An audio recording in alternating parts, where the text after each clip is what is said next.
আমরা স্নায়ুযুদ্ধ পরবর্তী বাস্তবতা দেখলাম। পৃথিবীর ইতিহাস কিন্তু এত সহজ সরল নয়, কারণ এই সময় আরও একটা ঘটনা সারা বিশ্বে ঘটছিল। সেটি হচ্ছিল আরেকটি পত্তন, অ্যাপারথাইড বা বর্ণবাদ। আমরা একটু বর্ণবাদটা নিয়ে আমাদের এই আয়োজন। আমি মোহাম্মদ রফিকুল ইসলাম, তেজগাঁও কলেজের একজন শিক্ষক, তোমাদের সাথে আছি এই বর্ণবাদ বিরোধিতা আন্দোলন নিয়ে পাশ করি অ্যান্টিবায়োটিক, মানে ইতিহাসের অ্যান্টিবায়োটিক অংশে। ইতিহাস প্রথম কথা হচ্ছে বর্ণবাদ। বর্ণ মানে হচ্ছে এখানে গায়ের রং। আমরা জানি, যেমন ধরো আমি হয়তো কালো মানুষ, তুমি যে আমার ভিডিওটি দেখছো তুমি হয়তো ফর্সা। মানে এক একজন মানুষের গায়ের রং কিন্তু এক এক রকম।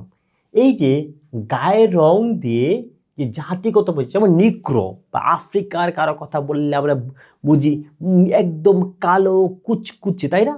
এই যে কালো কুচকুচে, এই যে আফ্রিকার মানুষের কথা আমরা বুঝি, সেই জায়গা থেকে, কোন জায়গা থেকে? সেই জায়গা থেকে যখন আমি এটাকে উঁচু নিচু ভেদে ভাগ করি, সেই উঁচু নিচু ভেদে ভাগ করাটাকে আমি বলছি বর্ণবাদ। মানে গায়ের বর্ণ বা রঙের উপরে ভিত্তি করে যে বিভাজন করছি সেটিকে আমরা বলছি বর্ণবাদ। এখন কথা হচ্ছে এটি বেসিক্যালি কেন, মানে আফ্রিকাতে কেন আজকে সাদা কালোর এত পতন? এখানে একটু আফ্রিকার একটা খুব মজার স্টোরি বলা দরকার। সেটা হচ্ছে আফ্রিকাতে বলা হয় যে তারা আসলো, এসে এবং আমাদেরকে চোখ বন্ধ করতে বলল। আমরা চোখ বন্ধ করলাম এবং তারা আমাদের হাতে, এক হাতে বাইবেল দিল আর এক হাতে মোমবাতি দিল। আমরা যখন চোখ খুললাম তখন দেখলাম আমাদের এক হাতে আলো আর এক হাতে বাইবেল বা ধর্ম, কিন্তু আমি যে মাটির উপরে দাঁড়িয়েছিলাম সেই মাটিটি আর আমার রইল না। মানে আফ্রিকাতে তারা উপনিবেশ স্থাপনের জন্য তারা সবসময় যে প্রচারটি করত, যাদের গায়ের রং সাদা, একদম সাদা মানে তোমার মতো সাদা না, একদম ধবধবে ধবল রোগীদের মতো সাদা, যেটা তারা হচ্ছে শ্রেষ্ঠ জাতি। এবং যেহেতু তারা শ্রেষ্ঠ জাতি, তার মানে তাদেরই অধিকার হচ্ছে সম্পূর্ণ বিশ্বের শাসক হবার বা শাসন করার। কারণ আমরা কিন্তু অলরেডি দেখেছি যে প্রথম বিশ্বযুদ্ধের সময়ও জাতিগত শ্রেষ্ঠতা একটা গুরুত্বপূর্ণ ভূমিকা পালন করেছিল যুদ্ধের জন্য। দ্বিতীয় বিশ্বযুদ্ধের সময় ঠিক আগে দেখছি জাতিগত শ্রেষ্ঠতার ভিত্তিতে ইতালিতে আমরা কি দেখলাম? ইতালিতে দেখলাম হচ্ছে এক ধরনের ফ্যাসিজমের স্টাবলিশমেন্ট হলো মুসলিনের নেতৃত্বে। আবার জার্মানিতে দেখলাম আর্য জাতি শ্রেষ্ঠতার ভিত্তিতে হিটলার হচ্ছে নেৎসিজম বা নেজিজম এই একটা আন্দোলন বা একটা প্রচারণা করলো। মানে ইউরোপীয়রা কিন্তু নিজেরাই মনে করতো শ্রেষ্ঠ, এখানে এসে সে বর্ণের ভিত্তিতে একটা শ্রেষ্ঠত্ব কায়েম করলো। তার মানে তুমি আফ্রিকাতে আসছো, শাসন করছো এবং আফ্রিকা থেকে বলছো তুমি কালো, তুমি নিচু, তোমার শাসিত হইতে হবে আমার অধীনে। এটাই হচ্ছে বেসিক্যালি বর্ণবাদ। এই বর্ণবাদের শুরুটা কিন্তু মানে আফ্রিকাতে এবং আমেরিকাতে চরম রূপ লাভ করে, সেটা ঠিক আছে, কিন্তু বর্ণবাদের শুরুটা কিন্তু 1700 শতাব্দীতে শ্বেতাঙ্গরা যখন কৃষ্ণাঙ্গতে নিগ্রয়েট হিসেবে তুচ্ছ তাচ্ছিল্য করত এবং আটলান্টিক হয়ে এদেরকে দাস হিসাবে যুক্তরাষ্ট্রে নিয়ে যেত বা স্লেভ হিসেবে, যাকে মানব ইতিহাসে একটা অন্ধকার অধ্যায়। খুব মজার ব্যাপারটা হচ্ছে এই জায়গাতে কিন্তু আমাদের এই অঞ্চলের মহাত্মা গান্ধী যখন দক্ষিণ আফ্রিকাতে ছিলেন, তিনি কিন্তু হচ্ছে বেসিক্যালি এই অপমানের মানে জবাব হিসাবে সত্যাগ্রহ আন্দোলন এবং অহিংস আন্দোলনের সূচনা করে থাকেন। একটা বিষয় মাথায় রাখতে হবে যে এই বর্ণবাদ যে শুধুমাত্র আফ্রিকাতে ছিল তা কিন্তু না। যেমন আমাদের অঞ্চলেও কিন্তু বিভিন্ন ইউরোপিয়ান অভিজাত ক্লাব যে ছিল উপনিবেশ আমলে, সেখানে কিন্তু লেখা ছিল dogs and natives are not allowed. মানে আমরা ইউরোপীয় এখানে আসি, এখানে তোমরা যারা নেটিভ এবং যারা কুকুর মানে সমান, এরা হচ্ছে এখানে ঢুকতে পারবে না। Dogs and natives are not allowed. এই জায়গা থেকে দক্ষিণ আফ্রিকার বর্ণবাদটা হচ্ছে খুব সিরিয়াস ক্রাইসিস রূপ নেয়। কারণ 1948 সালে, যেটাকে আমরা অ্যাপারথাইড বলি, 1948 সালে দক্ষিণ আফ্রিকায় শ্বেতাঙ্গ সরকার আইন করে বর্ণ বিভেদটা মানে বর্ণের ভিত্তিতে উঁচু নিচু করে দেখা এবং সকল ধরনের সুযোগ সুবিধা পাওয়াটাকে তারা আইনের মাধ্যমে একটা আইনি ভিত্তি দেয়, এবং যা হচ্ছে কালো মানুষদের ভোটদান, শিক্ষা এবং স্বাধীন চলাচল। দেখো দক্ষিণ আফ্রিকাতে সবসময় কালো মানুষরাই ছিল, অথচ আইন করে পাশ করলো তারা ভোট দানে তাদেরকে বৈষম্য করা হবে, শিক্ষায় বৈষম্য, সব জায়গায় বৈষম্য করা হবে। কিন্তু এই জায়গা থেকে আসে আফ্রিকাতে একজন দূত, মানে একজন হচ্ছে মহান মানুষ, নেলসন ম্যান্ডেলা। উনি একটা বর্ণবাদ বিরোধী লড়াই করে এবং উনি 27 বছর কারাগারে ছিলেন এবং 1994 সালে তিনি কারাগার থেকে বের হয়ে দক্ষিণ আফ্রিকার প্রথম কৃষ্ণাঙ্গ প্রেসিডেন্ট হিসেবে নির্বাচিত হন। এবং 93 সালে ম্যান্ডেলা যে কাজটা করে ও ডি ক্লার্ক যৌথভাবে নোবেল শান্তি পুরস্কার পান তার এই কাজের জন্য। এবং তারা ম্যান্ডেলা সবচেয়ে অদ্ভুত যে কাজটা করে, যে এই যে কয়েকশো বছর যাবৎ একটা মানুষ দেখতে কালো, তার গায়ের রং কালো, সে নিগ্রত, সে অত্র অঞ্চলের মানুষ, তার সাথে যে বৈষম্য করা হয়েছে, এখন কি করা উচিত ম্যান্ডেলার তখন প্রতিশোধ নেওয়া উচিত।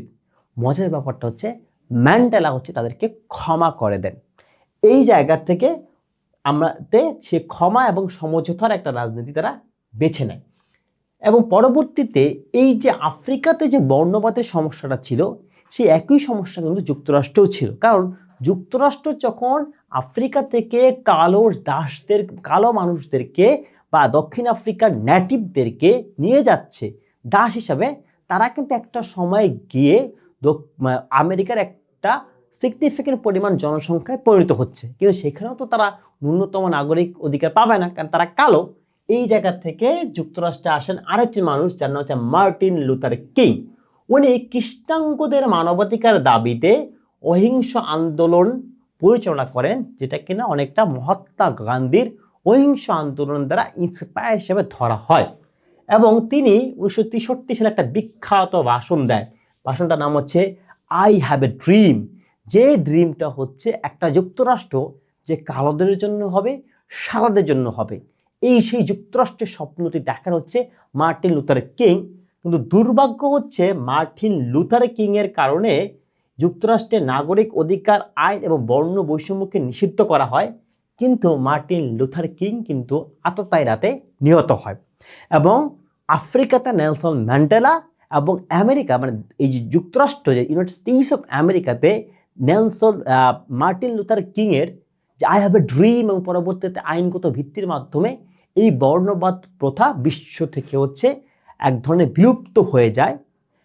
এই মাধ্যমে আমরা দেখলাম যে দ্বিতীয় মানে স্নায়ুযুদ্ধ পরবর্তী সময় বা স্নায়ুযুদ্ধ সময়কালে আরেকটা যে বৈষম্য কালোদের প্রতি ছিল, যেটাকে আমরা বর্ণবাদ বলছি, সেটা কিভাবে গড়ে উঠলো এবং সেটা কিভাবে হচ্ছে একটা সমাপ্তির দিকে গেল।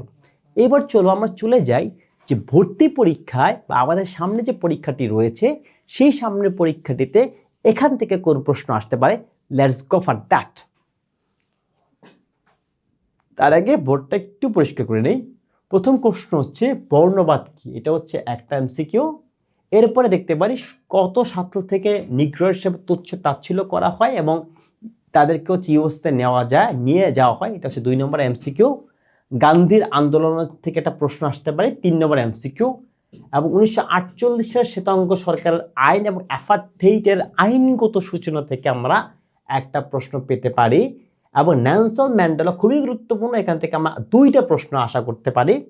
এবং পরবর্তীতে মার্টিন লুথার কিং কে ছিলেন এবং তার বিখ্যাত ভাষণ, কত সালে ভাষণটা দিয়েছে, এখান থেকে আমরা আরও 3টা প্রশ্ন আশা করতে পারি। তো এর মাধ্যমে আমরা দেখলাম স্নায়ুযুদ্ধ সময়কাল এবং স্নায়ুযুদ্ধ পরবর্তী বাস্তবতায় বর্ণবাদ বিরোধী আন্দোলন কীভাবে গড়ে উঠলো এবং তা হচ্ছে একটা চূড়ান্ত সমাপ্তি হলো এবং বর্ণবাদের একটা ধরনের বিলোপ সাধন হলো, সেই আলোচনাটা। এবং এক্ষেত্রে কোন কোন প্রশ্ন আমাদের পরীক্ষার জন্য খুবই গুরুত্বপূর্ণ বা পরীক্ষায় চলে আসতে পারে।